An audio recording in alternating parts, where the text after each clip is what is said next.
वज़ीर आला रेवंत रेड्डी ने वज़ीर IT व इंडस्ट्रीज डी श्रीधर बाबू और ओहदेदारों पर मुश्तमिल एक टीम की क़यादत करते हुए डाउस के 3 का कामयाब दौरा किया, जिसके दौरान तेलंगाना ने 40,232 करोड़ रुपए की नई सरमायाकारी के सौदों पर दस्तखत करने का रिकॉर्ड कायम किया। ये इस रकम से तकरीबन दुगनी है जो रियासत तेलंगाना के लिए गुज़िश्ता साल डाउस में सरमायाकारी के तहत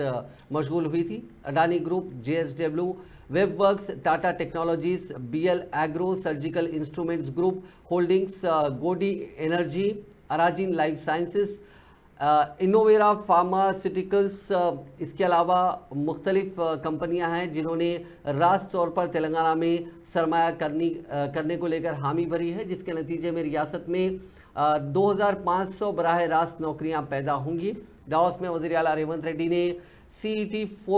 फोरम्स में अपने 2 खिताबों के दौरान आलमी कायदीन और इंटेलेक्चुअल्स के साथ एक खुसूसी World Economic Forum dialogue series के हिस्से के तौर पर छोटे और पसमानदा किसानों के हक़ में मजबूत दलाइल पेश किए और आलमी रहनुमाओं पर जोर दिया कि वो काश्तकारी को एक मुनाफा बख्श सरगर्मी में तब्दील करने के लिए फौरी तौर पर ताउन करें।